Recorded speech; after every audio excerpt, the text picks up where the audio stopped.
Hi, we're now going to go through the ending of the first book.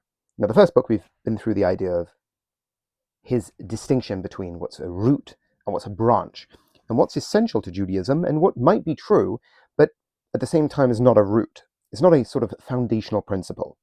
I'm Simi Lana, and this is furthering our discussion on Rav Yosef Albo's Sefer HaIkkarim, the Book of Principles. And in today's discussion, what we're going to discuss is two really interesting topics. One, creation, and creation in the context of what do you actually have to believe as a Jew? And the reason why I think this is so modern and valuable is because it becomes very relevant to a discussion about evolution, or even sort of steady-state models of the universe.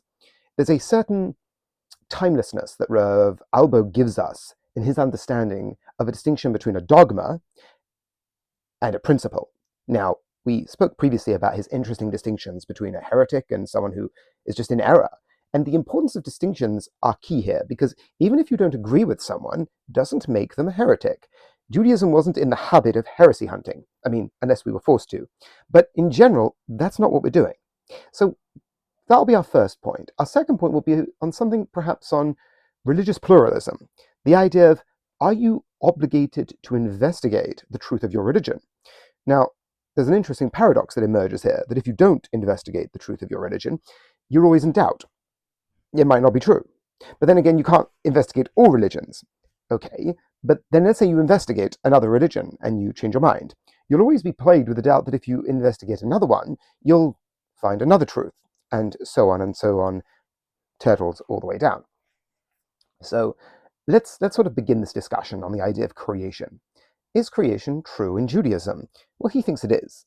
But he doesn't think you lose Judaism if you don't have it. Now, this is an important point, because what is creation? Creation is the idea that there was nothing and then there was something. Without getting into the intricacies about what we mean by God to decide to do something, from an Albo standpoint, there are two types of creation, or perhaps let's put it in the other direction. There are two types of eternity of matter. Now, the reason why this is interesting from a modern standpoint is that evolution at some point, I don't know if it's still controversial amongst religious thinkers, but at some point it was quite controversial. I mean, I still have teachers who find the idea of evolution unsavory. They don't like it. But I think what's interesting about what Albo does here is that he says, well, take the idea of creation from nothing. A person would assume that's a pretty important concept. That's a concept that, Genesis opens up with that. Now, this is something Albo has in common with Rabbi Yehuda Halevi and the Rambam. But what he does with this is he articulates it in a really interesting way. When it comes down to the idea of creation, in opposition to creation, you have the eternity of matter.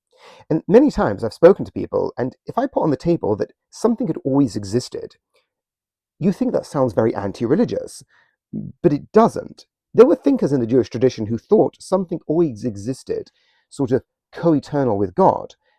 But what Albo does here is describes that he doesn't necessarily think that's a true belief. He doesn't think it's true.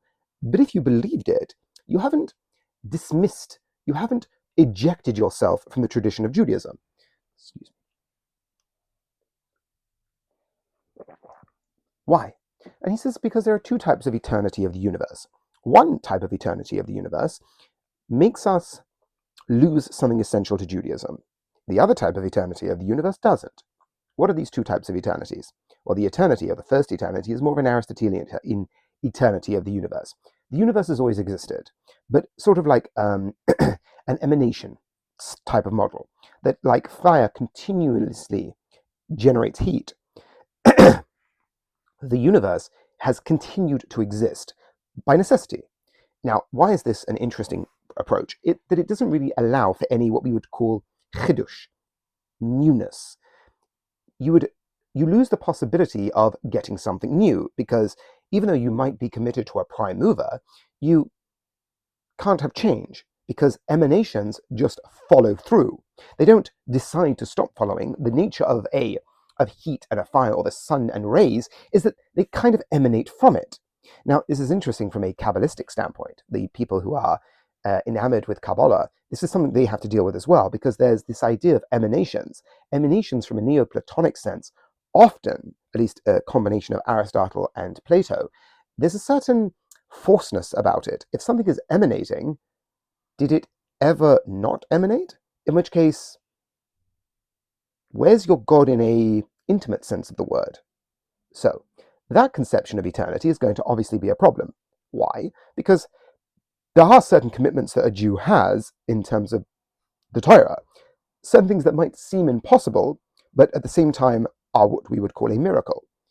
For example, Moses being on the mountain and not eating for 40 days. That would be a miracle. It would be impossible, but it wouldn't be impossible in the context of a square circle type of impossible. It's just our understanding of nature and our understanding of biology doesn't allow for such a thing. Could God do what we would call a miraculous event, a nace, that would allow such a thing to take place? There's nothing irrational about that. You would say it's improbable. You might disagree with the premises. But there's nothing illogical about that. The same way, there is something illogical about a square circle or a other sort of contradictory statements that are, by definition, contradictions and don't make sense. Albo doesn't attribute that to God. We can't have which is more of a side point, we don't attribute the impossible to God. And modern philosophy has developed interesting ways of articulating this, but the medieval philosophers very much pushed back against this idea that you could say God did the impossible, because you've sort of undermined the whole framework by trying to claim such a thing. So what we're going to do is describe the other perspective on eternity. What is the other approach to the eternity of matter? Not that everything had always been emanating, but rather there has been some sort of what they call co-eternal or coeval with God, something that had always existed with God, a matter of form, a matter of sorts. Now, it's obviously difficult to define this because what we're talking about is a matter without form. Now, our mind doesn't really understand what that possibly would mean, but from a standpoint of something that had always existed with God, that's what they're talking about. That there had existed something co-eternal with God, and from that, it sort of gained higher and more complex forms. Now, what does that mean? It means there was changed off some base matter, but that matter had always existed.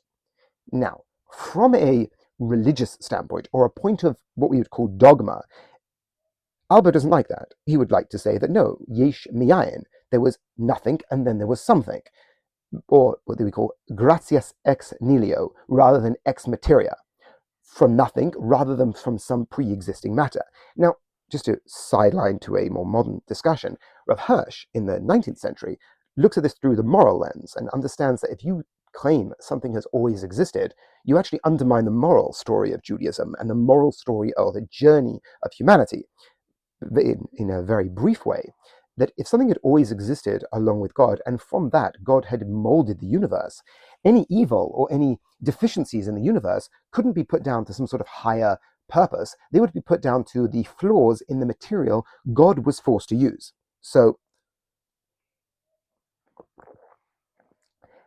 gratias ex materia would be a moral issue. Albo's not approaching it from that standpoint, but he understands that if you believe such a thing, it would actually be okay.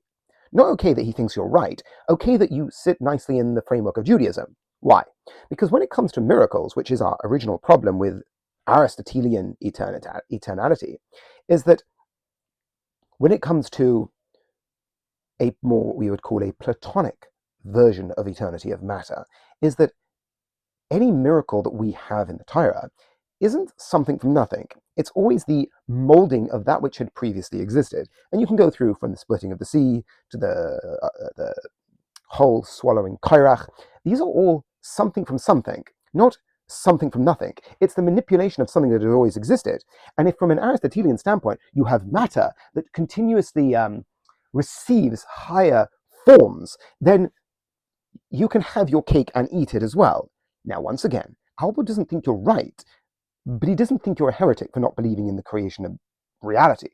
Now, why did I think this was really interesting from a standpoint of the modern world? Is because what Albo's doing is he's sort of future-proofing Judaism against future scientific discoveries. Take evolution, for example. There were people in the 19th century and so on, who felt that the idea of evolution was abhorrent and didn't like it and felt it stood against Judaism. And there were those who embraced it. Now, in the modern context, I think more people are obviously more in line with the idea of evolution being the best explanation for the diversity of life that we experience today. But let's say you don't like it, and you have a friend who does like it. Are you able to square evolutionary theory with ethical monotheism of the Torah? Well, once again, in a similar way to Aristotle, it depends. Is your notion of evolution going to be definitionally godless, random mutation acting on natural selection? And when we say random mutation, we don't mean random emerging from a religious substrate or a spiritual substrate. No, we mean just matter in a materialistic sense. Well, then obviously there's no space for the Torah in that context.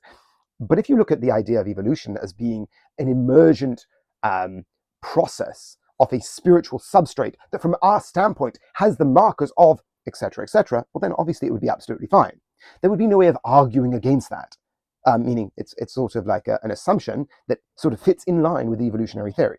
So even if a person says, listen, I don't like evolutionary theory, it doesn't mean the person who does like it is going to be a heretic. It means the person who does like it, you might disagree with and might feel that they are misguided, but it's not that it undermines Judaism.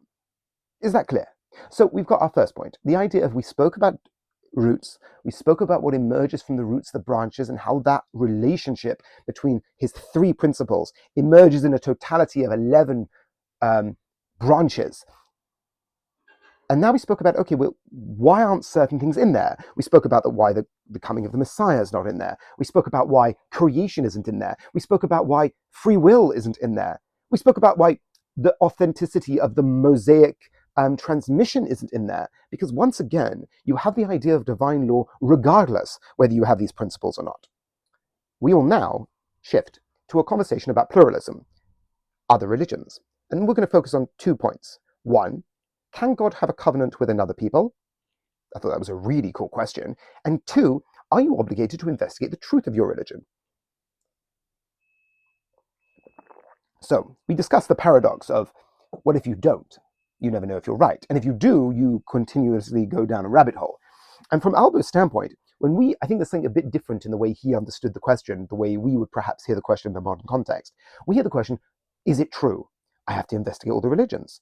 Oh, what about Buddhism? Well, I think Albo allows us to narrow down the field. I'm not asking about whether another religion is true per se. I don't care if Poseidon exists or not, or Zeus, or Quetzal, or Ganesha. We're talking about divine law. Why are we talking about divine law? If we go back to our original conversation, we're talking about divine law because we want to know, is there a way in which I can engage in life that is beyond conventional law? To all the examples we brought about the importance and the superiority of divine law over conventional law. In which case, the investigation is kind of narrowed down. Buddhism doesn't have a divine law. I mean, it might be true, whatever that would mean, but it's not interesting from our discussion. Our discussion, we're interested in divine law. We're looking for a law that emerges from a more fundamental reality. In which case, most religions aren't interested in that. In which case, okay. He then brings Maimonides as a two-pronged approach to investigating this question, because you want to be able to investigate it, otherwise you're plagued with doubt and you don't know if you're right, and you're sort of true by accident, and that's not profound, and that's not connecting. In which case, what do we do? Well, you've got 2 problems. The first problem is the law itself. The second thing to investigate is the giver of the law. And I suppose, he's not approaching these other religions on their own terms, but it is interesting how he does this. He says, well, you're looking for a divine law, and you're looking to investigate the authenticity of the messenger. And who are the 2 candidates on the table? Islam and Christianity. Now, it is worth pointing out, he speaks about the authenticity of a revelation and how that can be authenticated. He does go through this idea of a mass revelation that the Jewish people experienced in the Bible, in the Torah, and how it describes lots of people having an experience of God, and how that almost that claim is important. And without going down the rabbit hole of whether that's a good argument or not, that's not my point. It's definitely interesting, and it's definitely unique to Judaism. So that's something I just want to sort of caveat for another time. But it's an interesting point he develops. But the part I want to focus on now is his discussion on pluralism.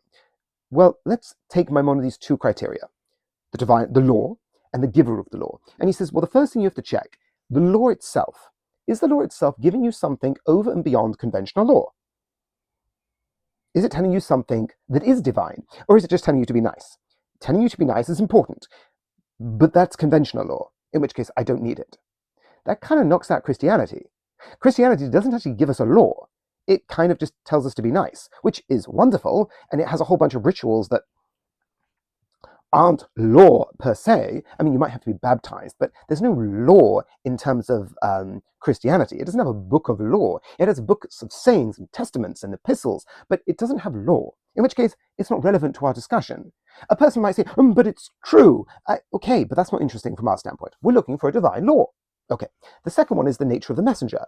Now, if the messenger is immoral, or the messenger is, or as Albo puts it, obsessed with physical pleasures, well then he's controlled by that which is more base.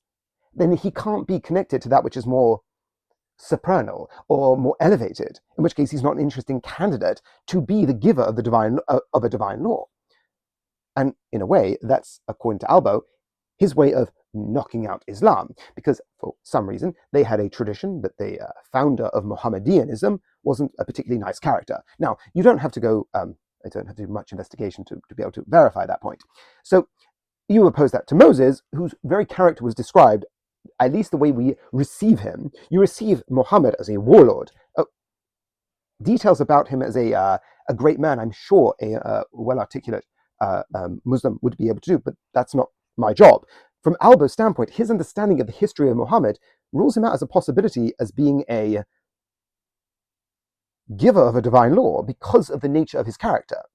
Now, putting that to one side, you have two criteria that you would use to investigate. Both of the sister religions of Judaism have been knocked out, in which case Albo thinks, well, now we have what is left, which is Judaism. And he gives a medrash to explain this when Rabbi Akiva says a great statement of the Torah is love your neighbor like yourself. And I think it's Ben Azai who says, no, the generations of Adam is the greatest posuk, or the greatest phrase. And Albo says, what you see from this is the Talmud articulating that both these sides are essential for divine law. You have to have the basics, but you also have to have the divine, that which cannot be accessed through pure convention. And then you have Moses as the prophet who gave the law. In our understanding of him, he is a worthy messenger. So, let us recap. We spoke about religious pluralism. We spoke about the nature of dogma over a root. And this sort of wraps up the first book of Rav Yosef Albo's Sefer HaIkkarim. As always, thank you so much for listening, and we will begin the second book next week.